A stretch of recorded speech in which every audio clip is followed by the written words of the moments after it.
Hello friends, welcome to mom's kitchen Banu. இன்றைக்கி ரொம்பவே சிம்பிளான டேஸ்டான பன்னீர் பிரியாணி எப்படி செய்யறதுன்னு தாங்க பார்க்க போகிறோம். சாதம் கொஞ்சம் கூட குலையாமல், பன்னீர் துண்டுகள் உடையாமல் இப்படி செய்யும்போது பிரியாணி ரொம்பவே டேஸ்ட்டாக இருக்குங்க. வாங்க இப்போ வீடியோக்குள்ளே போகலாம். வீடியோக்குள்ளே போகிறதுக்கு முன்னாடி நம்ம மாம்ஸ் கிச்சன் பானு சேனலை சப்ஸ்கிரைப் பண்ணுங்கள். மறக்காமல் பெல் பட்டன் கிளிக் பண்ணுங்கள். இந்த பன்னீர் பிரியாணி லஞ்ச் பாக்ஸுக்கும் செய்யலாங்க. வாங்க இப்போ வீடியோக்குள்ளே போகலாம். ஒரு ஸ்பூன் நெய் ஊற்றிக்கலாம். நெய்க்கு பதிலாக வெண்ணெய் கூட ஊற்றிக்கலாம்.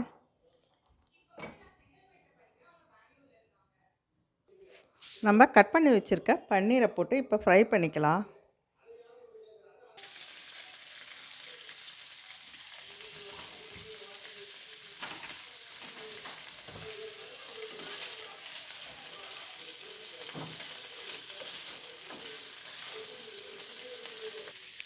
நெய் வீட்டில் இருக்கிறவங்க நெய் போட்டுக்கோங்க. வெண்ணெய் இருக்கிறவங்க வெண்ணெய் கூட போட்டுக்கலாம். ஆப்ஷனல் தான். உங்களுக்கு எது தேவையோ அதை போட்டுக்கலாம்.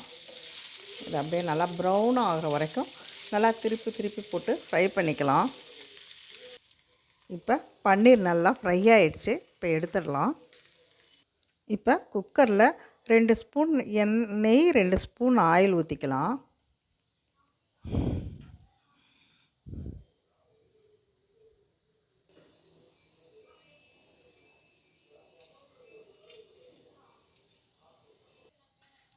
இப்போ 4 பட்டை, 4 கிராம்பு, ஒரு ஸ்டார் அனீஸ், 2 ஏலக்காய், ஒரு 2 பிரியாணி இலை போட்டுக்கலாங்க.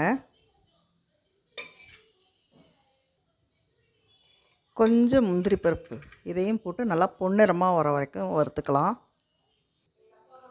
2 பெரிய வெங்காயம் நீல வாக்கில் கட் பண்ணி வச்சுருக்கேன். அதையும் போட்டு நல்லா வறுத்துக்கலாம். வெங்காயம் நல்லா ப்ரௌனாக ஆகிற வரைக்கும் நல்லா வதக்கிக்கணும். இப்போ 3 பச்சை மிளகாய் நீல வாக்கில் கட் பண்ணி வச்சுருக்கேன். அதையும் போட்டு நல்லா வதக்கிக்கலாம். 2 தக்காளி பொடியாக கட் பண்ணி வச்சுருக்கேன். இதை போட்டு நல்லா வதக்கிக்கணும். தக்காளி நல்லா வெந்து குழையிற வரைக்கும் நல்லா வதக்கிக்கணும்.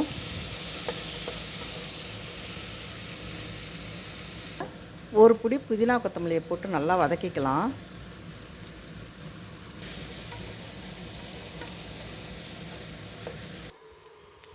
தக்காளி நல்லா வதங்கிடுச்சு. இப்போ 1 ஸ்பூன் மிளகாத்தூள், 1/2 ஸ்பூன் மஞ்சத்தூள், 1 ஸ்பூன் கரம் மசாலா, 1 ஸ்பூன் பிரியாணி மசாலா இது எல்லாத்தையும் போட்டு நல்லா வதக்கிக்கலாம்.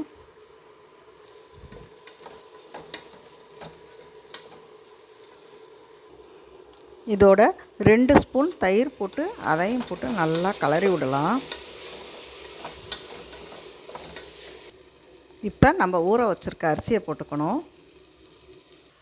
இப்போ நம்ம வறுத்து வச்சுருக்க பன்னீரையும் போட்டுக்கலாம். நல்லா கலரி விடணும்.